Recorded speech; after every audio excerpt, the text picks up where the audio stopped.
Being an appraiser, it's really difficult to get in the industry. Yeah. Like you said, nobody goes to college to be an appraiser. Yeah. For myself, I fell into it. Yeah. 20 years ago, I didn't know what path I was taking, and somebody was taking the classes. I didn't even know what an appraisal was. I think it simplifies it drastically for me. It comes natural to me to talk about value and market, right? Just the transition was a very easy transition for me. Yeah. And just providing support not only for buyers, sellers, but for other, agents in the office. Now they're trying to centralize it and standardize all the data. Okay. So think of it like when you write a report on an appraisal form, now it's a lot of free form entering text and your own manual input. Yeah. Now it's all standardized. Okay. And there's certain criteria. So there's no, opinions on what info goes in. It's all the same across the board.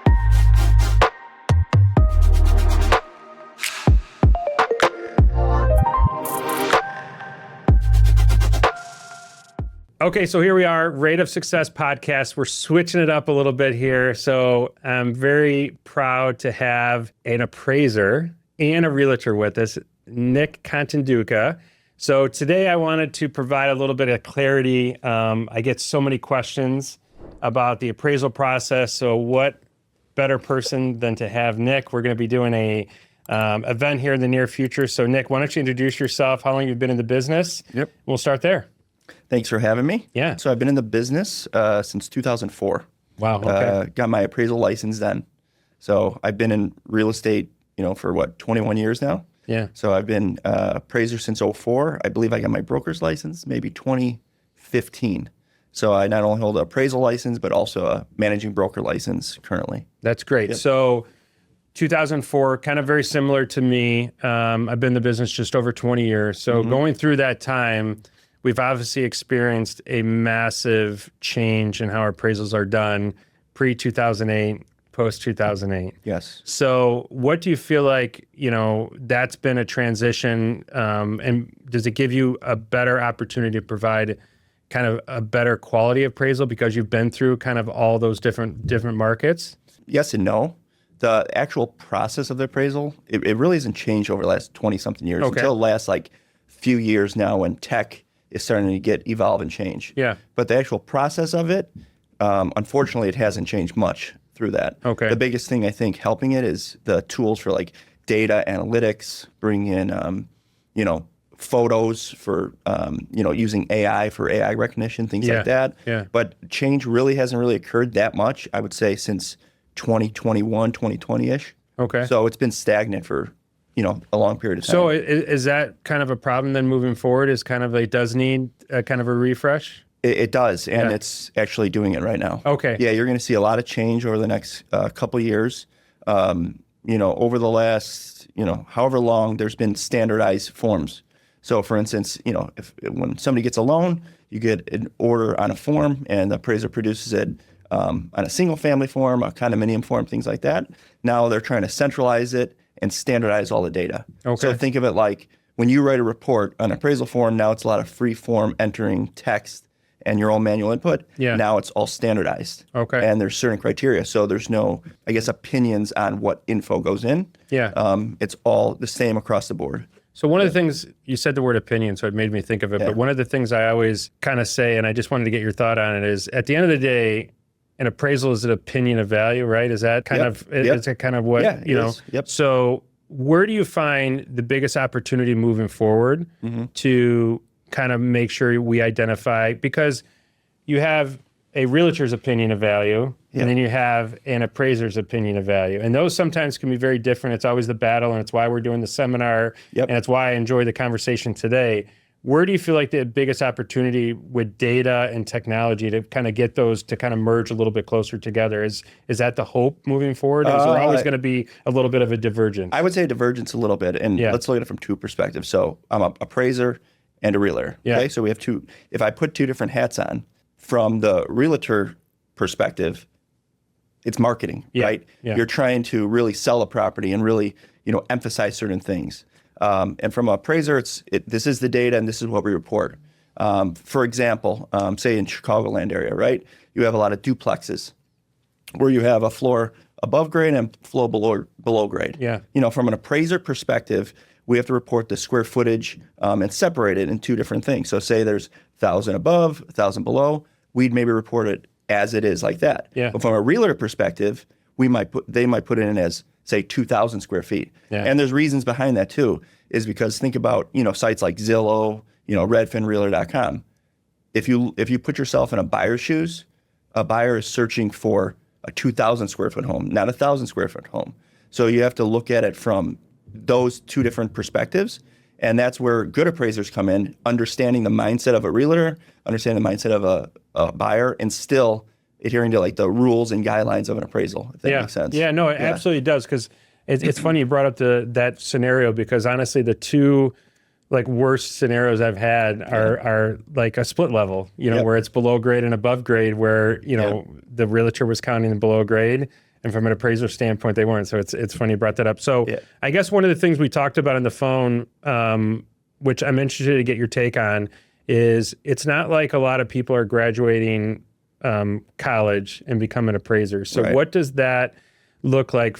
Does technology solve for that? And where do you see appraisals evolving over the next 5, 6, 7 years? Being an appraiser, it's really difficult to get in the industry. Yeah. Like you said, nobody goes to college to be an appraiser. Yeah. For myself, I fell into it. Yeah. 20 years ago, I didn't know what path I was taking, and somebody was taking the classes. I didn't even know what an appraisal was. And even when you get your appraisal license, you have to work under somebody. Yeah. And that's very difficult to do. And still to this day, it's really tough to get in.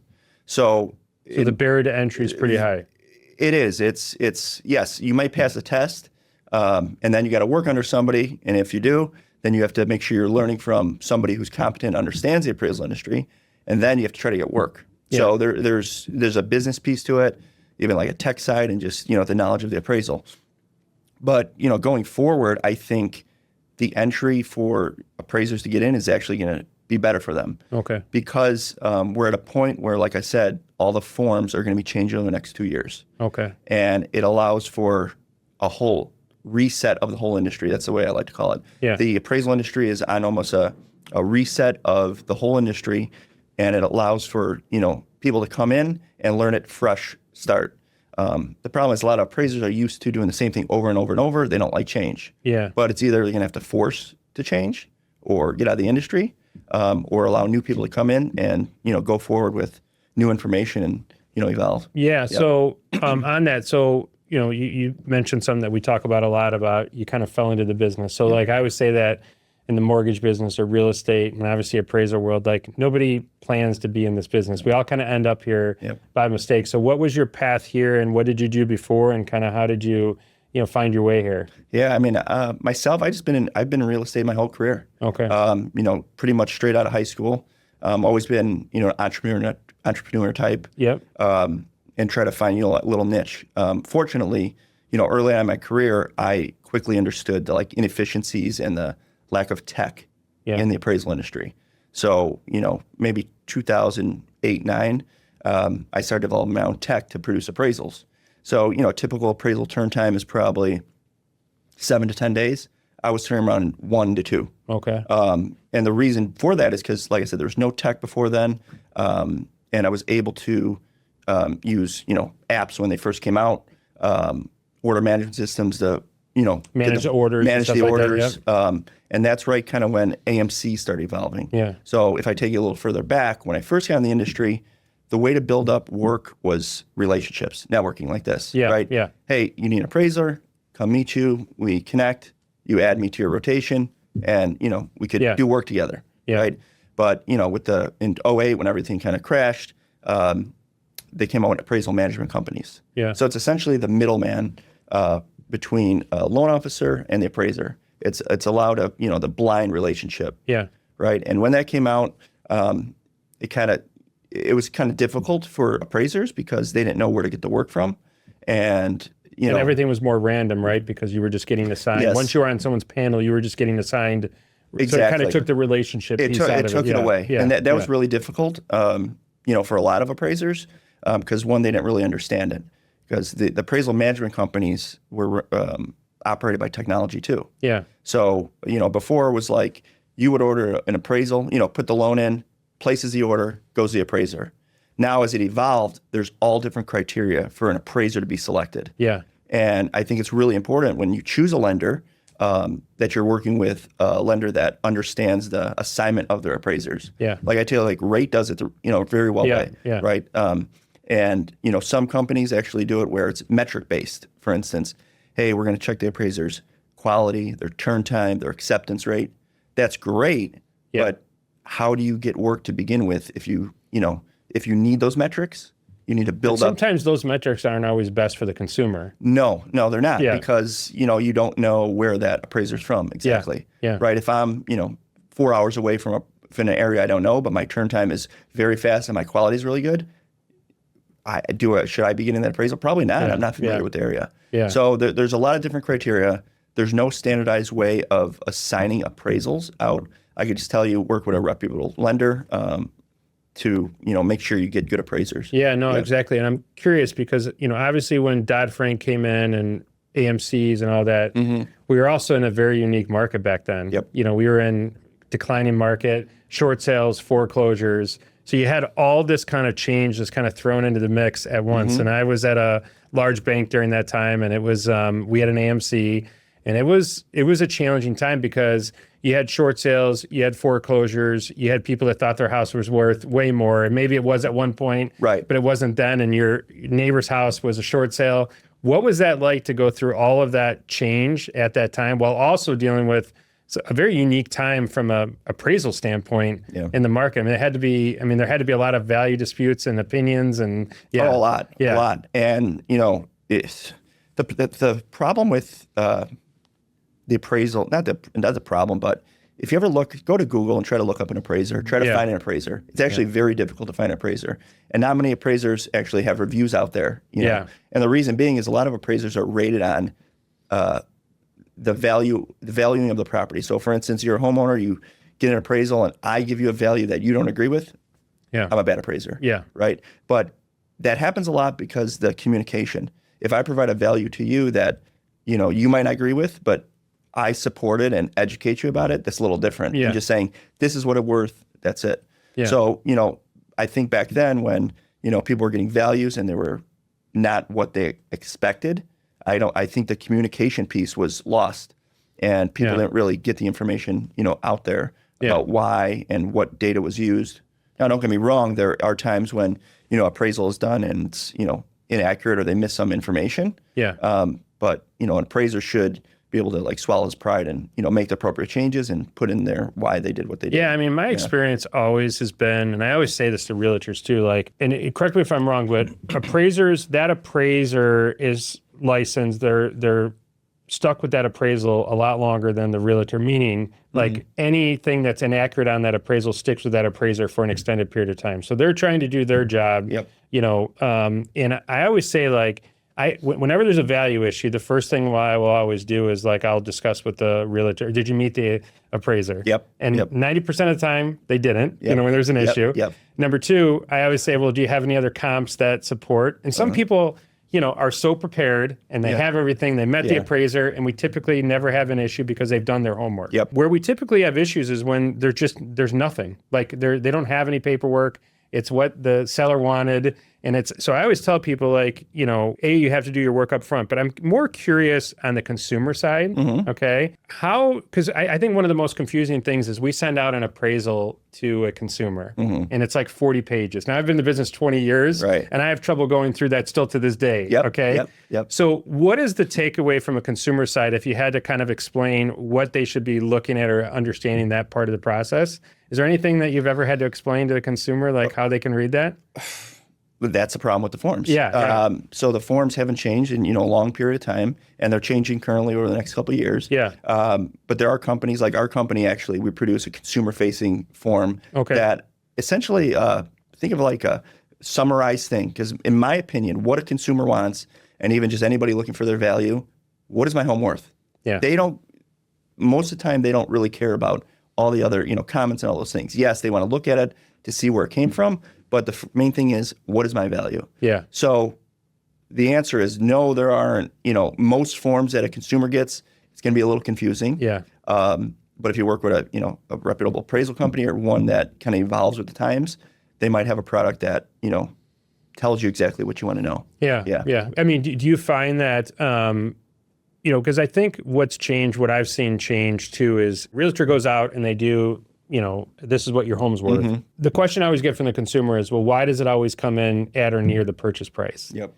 And the question I'm curious, because I've said this for years, I'm curious, is like, because basically all the bank cares about is that it's worth what you're purchasing, right? Yep. They don't care if it's worth more. They only care if it's worth less. Right. Is that basically the explanation? Is that basically accurate? You typically when you do an appraisal, you have comparable sales, and you make your adjustments. So you apply adjustments to the closed sale prices, right? If property's closed, you adjust for time, you adjust for differences in size, and then you end up with a range of value. Yeah. So say you have a range between 250 and 260, whatever it may be. Yeah. And the purchase price is say 255. Yeah. Okay, 255. Yeah. I mean, just from just a common sense perspective, if there's a buyer willing to pay 255, this is the range that it's in. Okay, 255. Yeah, one of the things I always say to people, will always say to me, and I get this comment all the time. Yeah. I got this a lot during COVID, is they would say, well, Eric, an appraisal is what a buyer is willing to pay and a seller is willing to sell. And I said, yes, when it's cash. But when you're borrowing 95% of the purchase, then that's not the reality. Right. And I think that's the one thing that people don't understand is that, sometimes, especially during COVID, even now in this market, like we're protecting the buyer just as much as we are the seller in a lot of ways, in the sense that if that buyer purchases the home for $20,000, $30,000 over the most recent sale, we're not doing anything good to the buyer. So that's what I'm always telling people, like, this process is not based off of what a buyer and seller is willing to do, because, everything changed after 2008. So do you find, especially in this offer, like how much do you weigh multiple offers in that value? Is there any adjustment for multiple offers? Yes and no. So let's define like market value. So market value, in my opinion, not in my opinion, but it is what multiple people are going to pay for a property, not just one off, right? Yeah. That's a little different. So we want to look for what, the majority is going to pay for a property, not the one off. Now, when it comes to multiple offers, it's really important to, and I think there's a disconnect with agents understanding that they could talk to appraisers. I've heard that before. Like, I can't talk to the appraiser. I'm not allowed to give them comps or, whatnot. It's really important for the agent to communicate with the appraiser and explain, hey, this is multiple offers. We have 9 interested, buyers, and they all submitted an offer. This is a price it's at. Now, if you come, the problem some appraisers face is that there's lack of sales. Yeah. And the reason being is because there's low inventory and there's no sales. So what do you do, right? So that's where you have to take into consideration time. So how much the market has increased over a certain period of time, if it did, as well as multiple offers. Yeah. So it's just giving your opinion of why it's worth what it is. And, if you had a multiple offer situation, say, hey, we have multiple offers. I'm appraising at this price because of X, Y, and Z.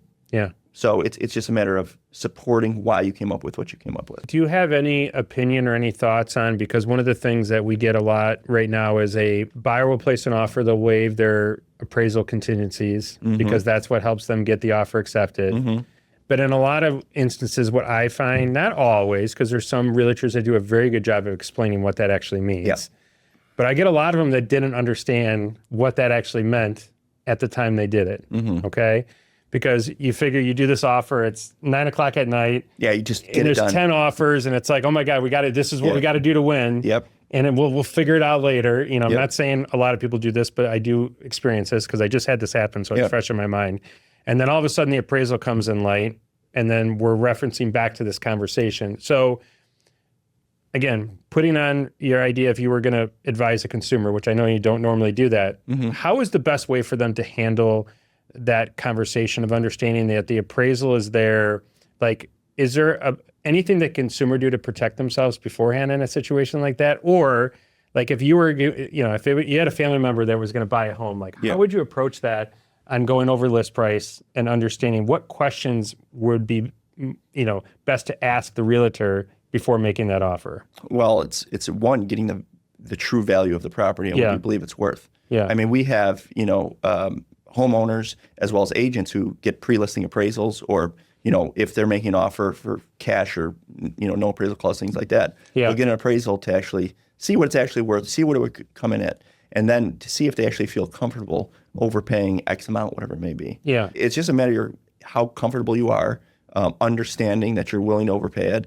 And, right now values have been increasing, in our market pretty well. So it's like, is the risk really that high depending on how high you go and how much does that home mean to you? How long do you expect to be there? Yeah. I mean, if you're buying it to flip the home, it's a little different. But if you're buying it to raise a family or stay there for, a long period of time, I don't see personally a major I love that you brought that up because it's something that we do was we look at the average appreciation. We have a bid over ask tool. We go through what the break even point would be based on average appreciation. And we're using like 3 and 4%, which I think the first 90 days of this year was like 5.8%. So, it's like, we're seeing, I mean, in DuPage County, in my market where my office is, like we're still 76% below where we were in 2019. It's insane. It's amazing. And it's like every one of our offers are, multiple offers. So people are having to go over. So there's always this hesitation in the consumer.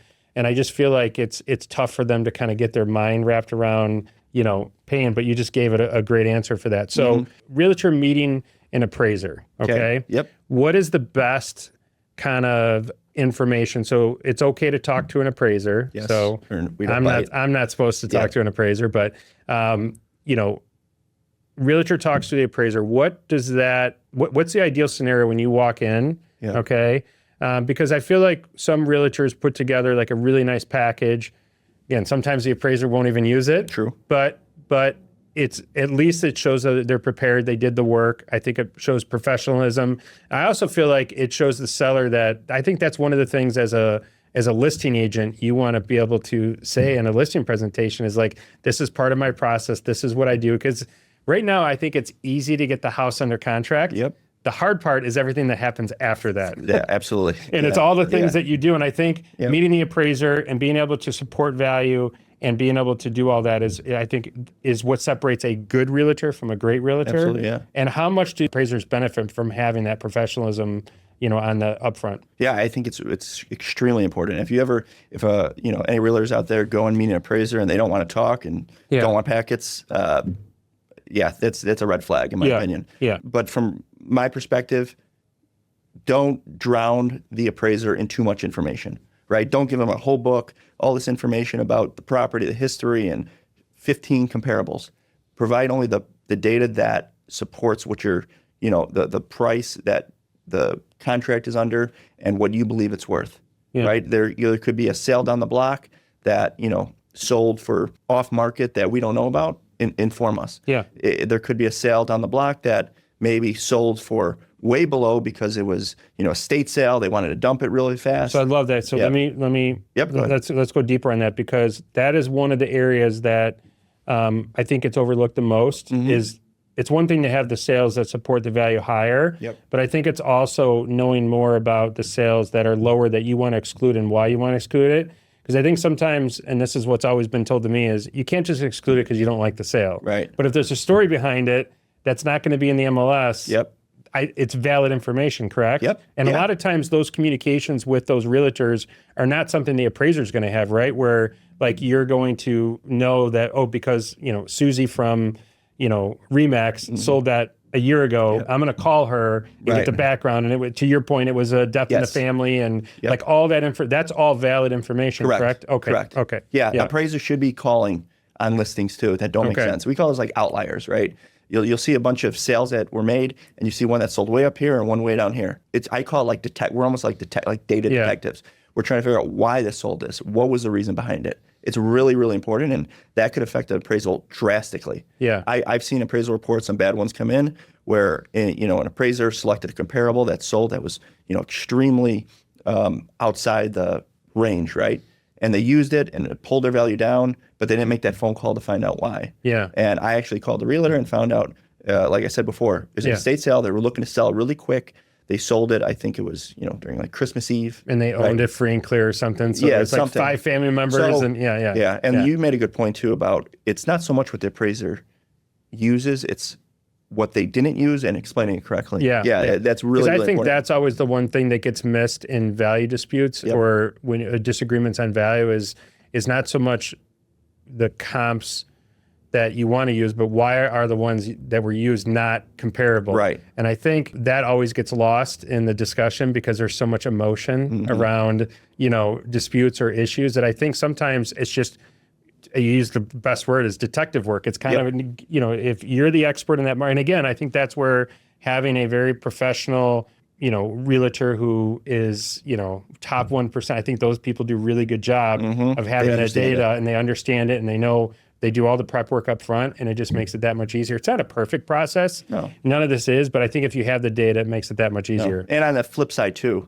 if you have a property and there's a sale next door and it's a very good comparable, the appraiser is more likely going to use it. Yeah. So don't try to avoid, give other comparables. They have to use it and explain, why. I've seen that too on the flip side of it. Well, I see it where it's there's two on the same street, but they're using one from a mile away that has a higher sales price. It's like, well, you can't ignore these two. No, you got to tell me why these two are not direct comparables. Yep. If you want to use one, that's what I was, say and I think the one thing that gets lost too, in a lot of this is that, it's got to be the consumer that is driving, the concern on the appraisal, not the realtors. That's one of the things that I always stress to realtors is it doesn't matter if you think the value is higher. The buyer doesn't think it's higher. It doesn't matter what. Right. Because that's it's there for a reason. Yes. So that's always the thing. So being a realtor, and then you got your real estate license. What has that been like as you integrated yourself into the real estate,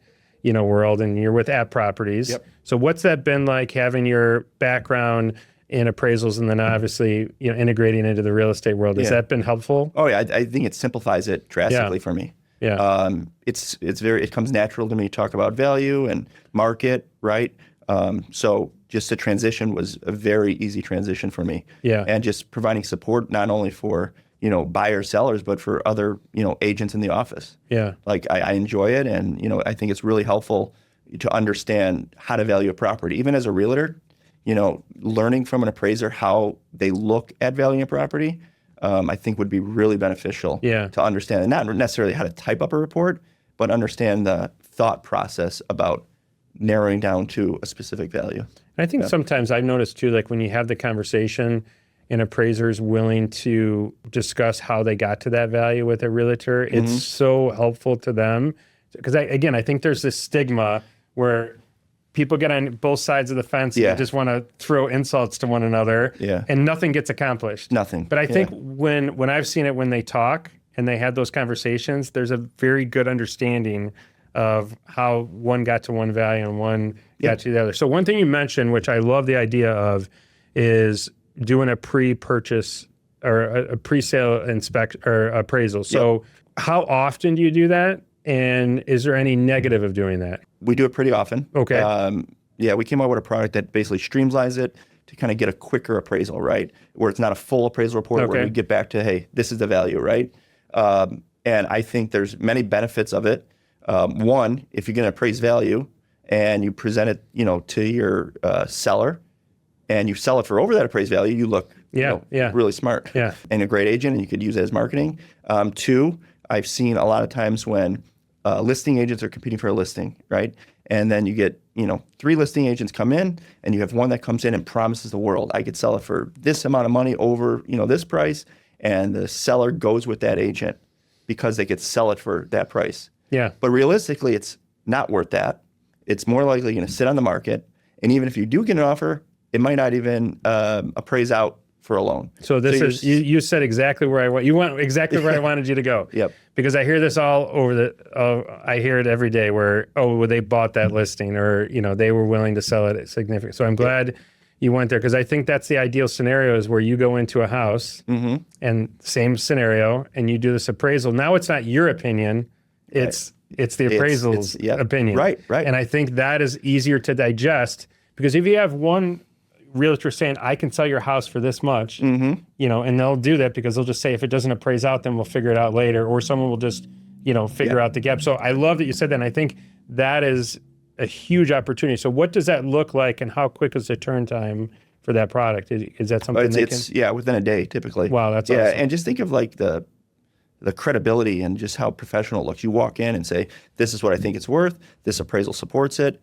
What do you think? Yeah. Right? Yeah. And hey, let's list it above this, appraised price. And, for me, on the realtor side, when I have a listing appointment, My thing is, this is what it's worth, and this is what I think we can sell it for. Yeah. Right? Because there's, just because it's appraised that property doesn't mean you can't sell for higher than that. How else would things appreciate? I love that. I think that's such a huge product. I want to make sure we leave some information on that on the video, because I think that is probably the one piece, especially as we get into the market, if we ever get more of a balanced market, in our area. I know it's balanced in some, that's going to become more and more, because everyone, I see it in Florida. So I was just down in Florida, and they're like, they're above where they were in 2019. The realtor was like, everyone's trying to sell their house like it was 2022. And she's like, we're trying to tell them it's 2025. And why that is. And that's where that would be such a valuable, because, hey, my neighbor sold it for this. Well, that was a different market. Yeah, different time, different place. And we're just not there anymore. So I love that idea. So I just, I think that's great that you offer that. I know we talked a little bit about technology and everything in the appraisal process, like automated values and things like that. I see a ton of concern with realtors. You mentioned it yourself a little bit ago. You said, people don't like change. Yep. Okay. Same in our business. We don't like change, and people get very, weird about, automated values, and desktop appraisals. Like those things really concern people. Yes. Can you talk to at all about why those things may be preferred in the future versus the traditional route, or why something like, is there anything you can provide to, being that you are a realtor, that not to be so concerned about using those technologies? Yeah, I could go on that pretty well. Yeah. So let's go back a little bit too. And so when you submit a loan for an appraisal, I don't know how it works on your end, but you get a few different options. Sometimes they push out these things called appraisal waivers, which mean there's no appraisal at all. They have these new products being pushed out. They're called like hybrid products. So what that is, it allows somebody to go to the property, just inspect, collect information, and if it passes all the checks, then they would, proceed a loan. Third would be, traditional appraisal, and maybe an AVM. I don't know, if they do that. But circling back with these products, they vary in market to market to market. So they do work in some areas, and you don't work in some. So for instance, if you're doing an area where it pushes out an AVM and it says this, this value is X amount, right? It depends the area you're in. For instance, Arizona, right? That area has properties that are all newer construction or newer build over the last 30, 40 years, whatever it may be.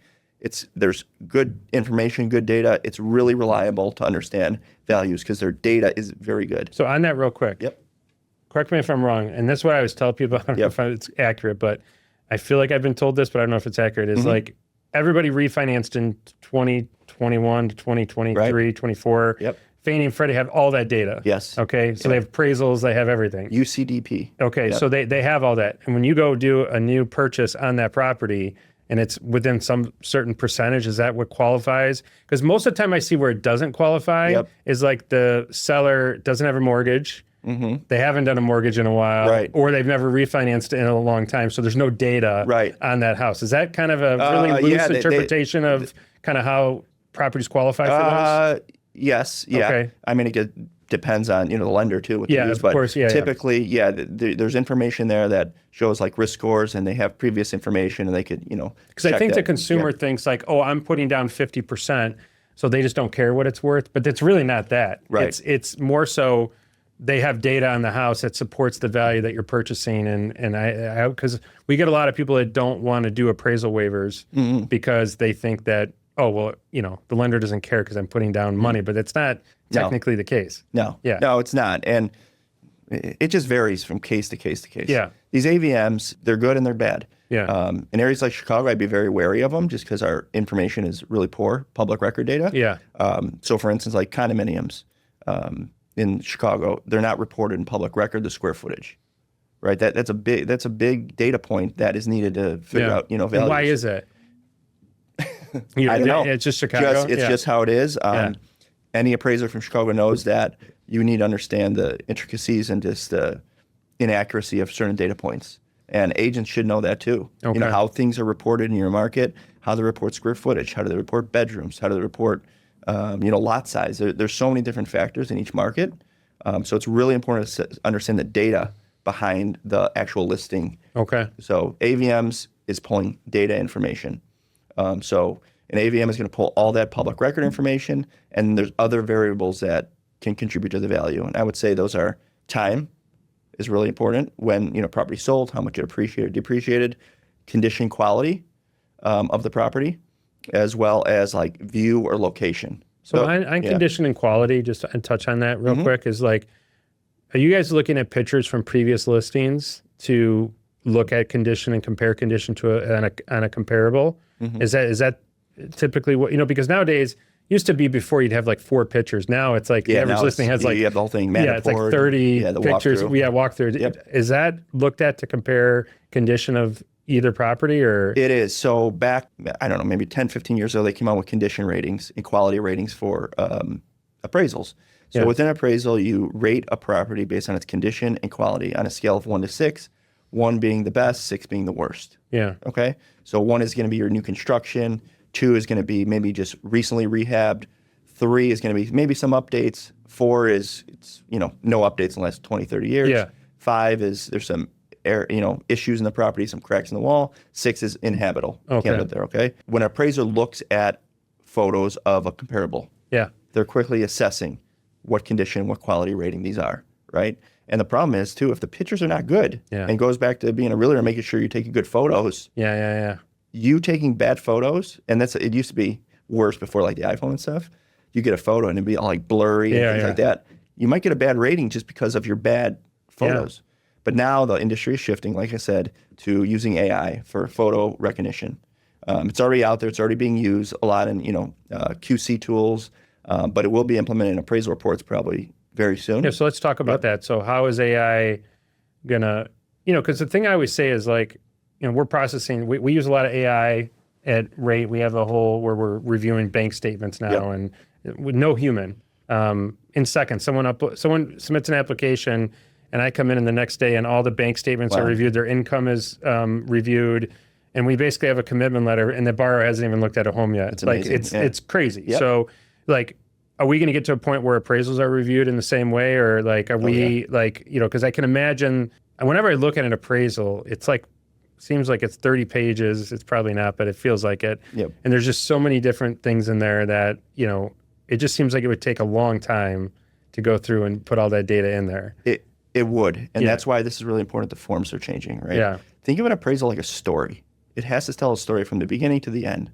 So for instance, in the appraiser, when they first write the report, they put in that, say it's like a stable market, right? Yeah. Where the values are stable. However, in their adjustment grid where the comparables are, they apply an adjustment for increasing, and that's basically saying, hey, the market's increasing. Those 2 data points don't match up.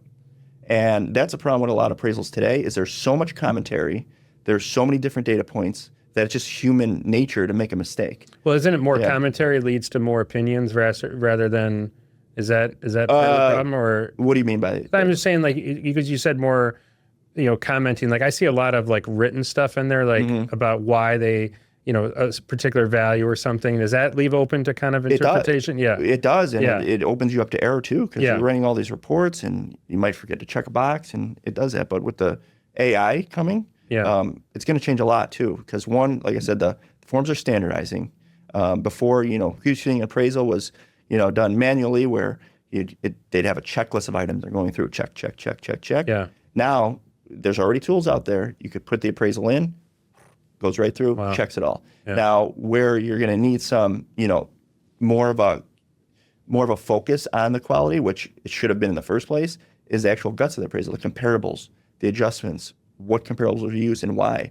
That should be where the focus is, and I think that's where it's going to shift. Yeah. We don't need, somebody to be checking a checkbox. Yeah. Right. Yeah. Do you feel like the speed component is another opportunity? Because I know one of the things we always talk about is speed, transparency, and then experience. So speed is always something that we're feeling like, it's not so much we need to close in 10 days, but there's a lot of focus on customer experience, that the sooner you get something cleared and done, the better experience for the consumer, because now they're not worried about it. Right, they're not thinking Is there an opportunity, because you mentioned in the beginning that getting appraisals done quicker, is that the new standardized process and AI going to allow for that to be done, so you kind of can check off things earlier in the process, or is it still going to be the same?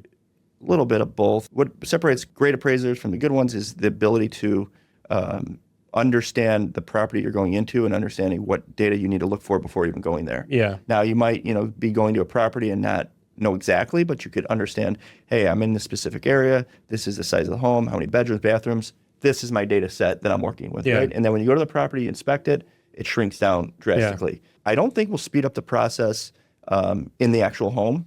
I think actually it'll take longer in the home going forward. The reason being is because as everything evolves, they're going to want more data collected in the homes.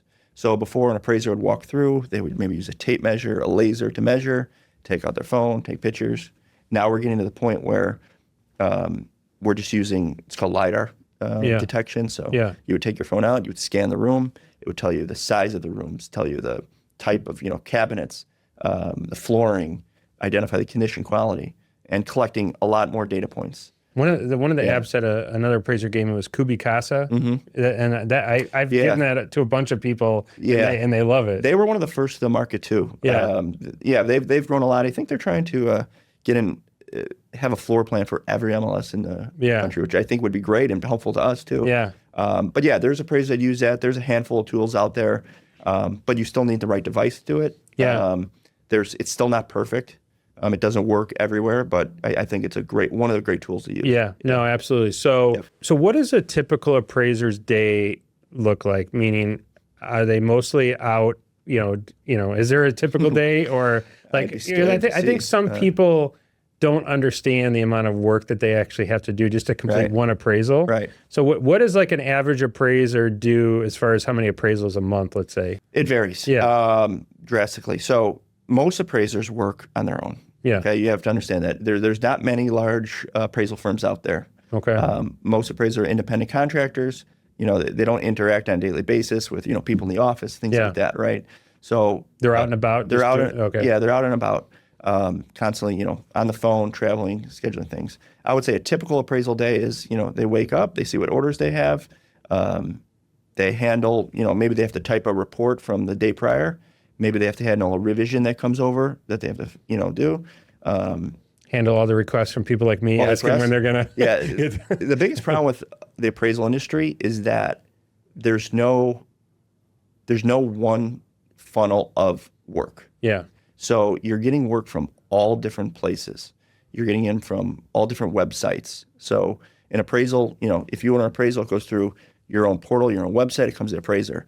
Now, most appraisers don't work with one client. They work with many because they need to, because they need to make more money and diversify their work. So dealing with multiple clients, trying to juggle different appointment times, type up an appraisal.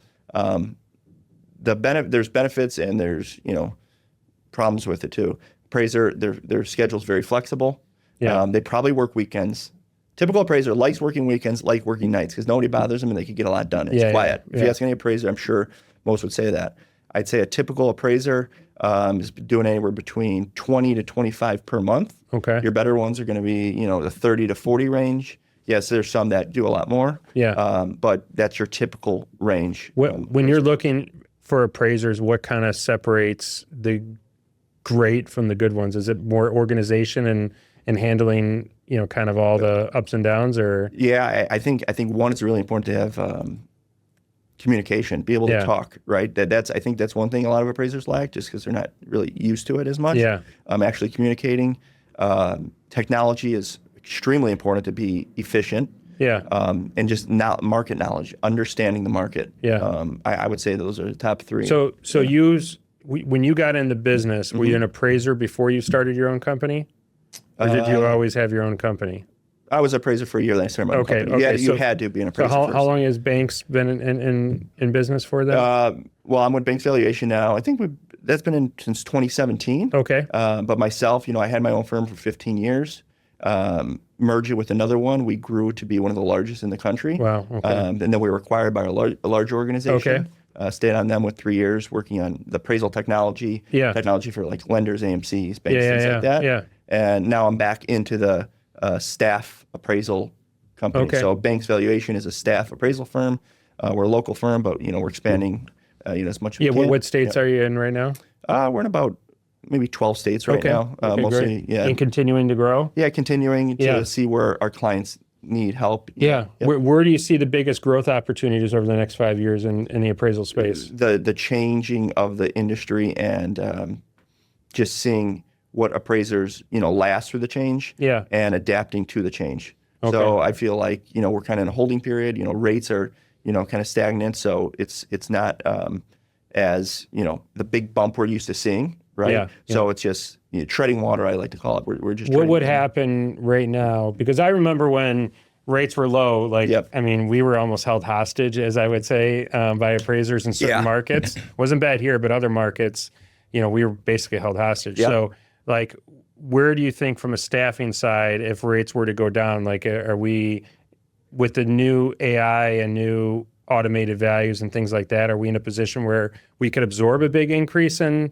business, or are we still kind of in that same? No, I'm hoping that most firms learned that lesson too. Yeah. For so long, it was always, appraisers trying to get work, and then it flipped where appraisers dictated, no, I don't want your work, I don't want your work. I want yours. And it probably burned a lot of relationships too. Yeah. Oh, it did with us, because we were being held hostage for just oh, we'll do it, but it's this much money. Yeah, and they would just do that with everybody, whoever would pay the most money. Yep. That was a crazy time for that. But it's not really, it's not really their fault, because, again, that was just a crazy time. It's easy for us to ramp up staff to do mortgages. You can't just get people to do appraisals. You can't. It's really difficult to do that. Yeah, unfortunately. Yeah, and then they tried to do some, obviously we had a lot of automation models and things like that we could do, but it was still difficult. It was, and they started taking the inspection out of the piece. Yeah, we were just doing. Oh I forgot about that. That even made it a little more wild. Yeah, but it's there's not a lack of appraisers. It's an appraiser efficiency problem. So our thought process was, let's never let that happen again. So organizing the company in a way that it could sustain this big influx of orders and scale it, and just be able to adapt if that happens again. Yeah, because it's a good and bad thing to have. It's a dream to have. Well, and it was we turned on the faucet and then we just turned it off. It was not a gradual either way. Right. And anytime you're doing that, it's not easy to staff either way. I mean, it was difficult for us because we basically doubled our staff, and then we basically I think everybody in the industry really did that. It's really difficult. I feel tough. It's kind of tough for the people that got in that 2020, 2021.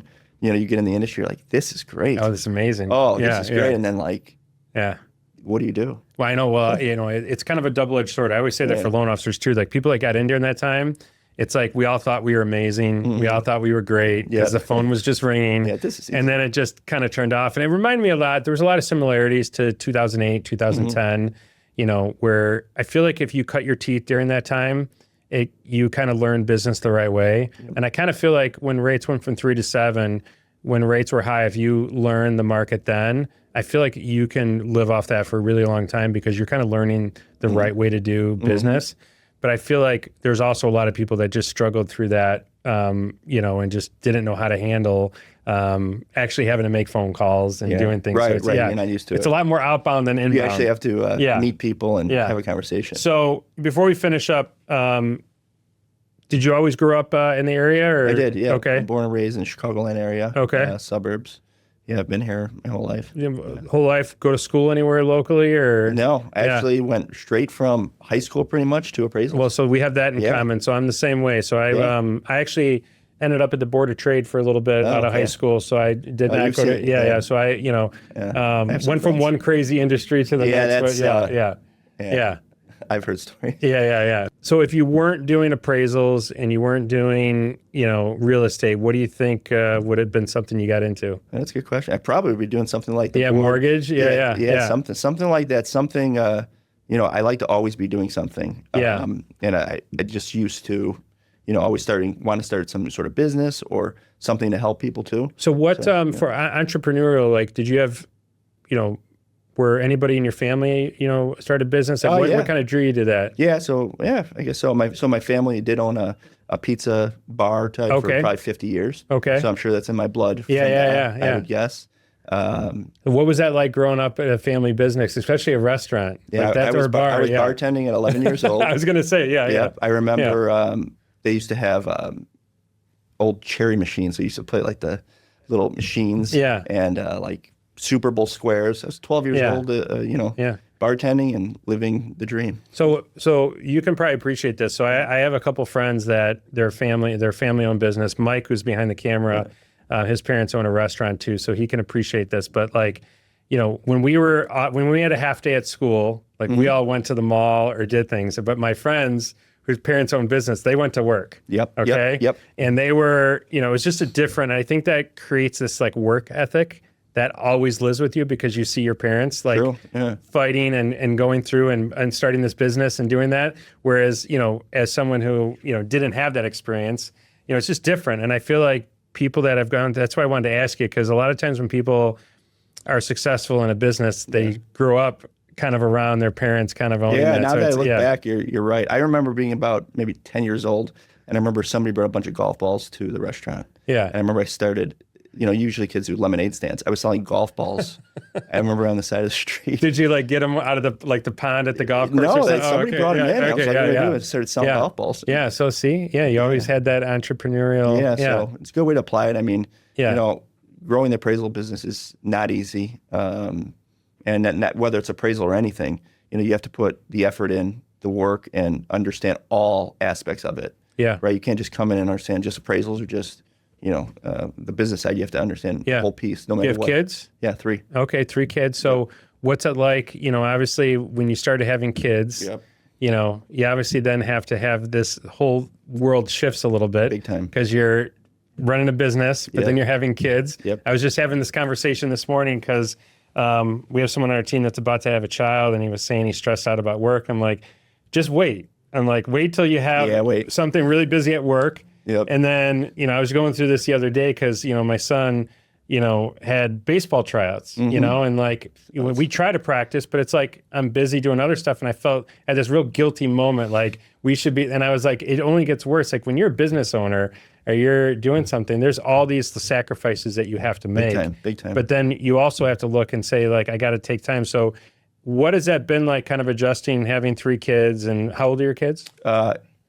8, 6, 4. So you're in the thick of it. Yes. Yeah. So you're in the thick of it. So lots of sports. Yeah, just starting, like you said, travel baseball. Yeah. I mean, they didn't have that when I was a kid. This is ridiculous. Well, I was just going to say, travel baseball is a business. It's not a sport. Yeah. Okay. That's a whole nother. Yeah, because all the kids have like coaches and there's training year round. Right. It's crazy. Yeah. Pro uniforms. I know. You remember where you'd have like the real thick, you just sweat as a kid? That's it. Yeah. But it's interesting. So did you, like, was there like a way that, is it just kind of learn as you go and trying to manage all that? Yeah, it is. I mean, you know, for somebody like me being in the industry, I was a workaholic. Like I would be working on appraisal reports from 8 a.m. till midnight. I loved it. Yeah. Like I was producing more appraisals than, you know, I've met. Yeah. It was a lot, but then, you know, life changes and you got to make some sacrifices and make, you know, adjustments. But it was a big shift. Was the lack of sleep was probably number one. Yeah. And actually worry about taking risks that you wouldn't normally do. Yeah. You know, like when you don't have 3 kids, it's easier to take risks. Yeah. Like now I put the seatbelt on in the back seat. Exactly. Exactly. They always say that too. Like when you have one, it's like you're around them. By the time you get to your 3rd kid, you're. It's exactly. So I have one son. So, you know, we only had one. We were one and done. We started way late. We struggled to have kids, but it's like I find myself now, you know, having to kind of juggle a lot more. But it makes me appreciate, you know, kind of the entrepreneurial piece and being there for your kid will also then, but I think there's a lot of things that you can take away from that experience that really helps you be a better business owner. Yep. While also then trying to be a better dad. And it's always a constant battle. It's constant. Yeah. And then, you know, then you got to be, you know, 10 places at once. Yep. You know, and when the market picks up, you know, then you got to, you know, you kind of do it, but it's kind of, you just got to learn it. Because again, I was having this conversation this morning and I was like, listen, you don't know any stress. Yeah. When somebody tells me they're busy. Yeah. And they don't have kids. I know. It's like, what do you have to do to have to go to the bank? And I have to go to the post office. I'm like, okay. Yeah, I know. It's a different perspective. My sister-in-law, it's funny because it's like she has 3 kids. Yeah. And we have one. And it's like whenever I'm, you know, complaining about one, I know she's probably looking at me like, well, it just keeps going. Yeah. It's amazing what you could accomplish and you don't realize it. Like right now we say we're so busy, but there's somebody else who's got even more stuff going on there. Yeah. But I think that's what makes a good business owner is being able to manage all that and learn to manage it and still be kind of present in all those different areas. And I think that's the struggle that we always try to do. But there's always, and I was saying this today, I don't know if you can appreciate that, there's always a little bit of guilt.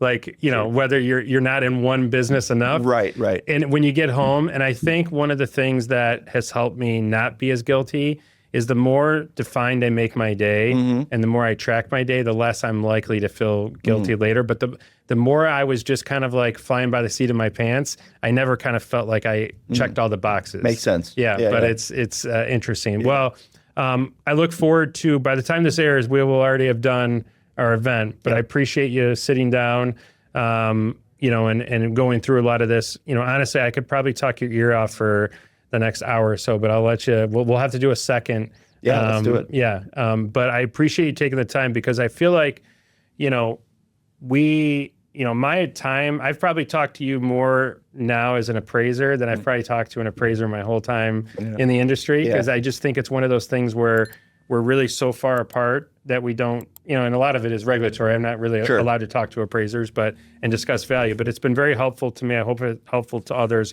I hope we can do it again, and I look forward to it. Absolutely. Thank you for this. I'm looking forward to it. I appreciate it. Thank you very much. You. I appreciate it. Thank you. Thank you.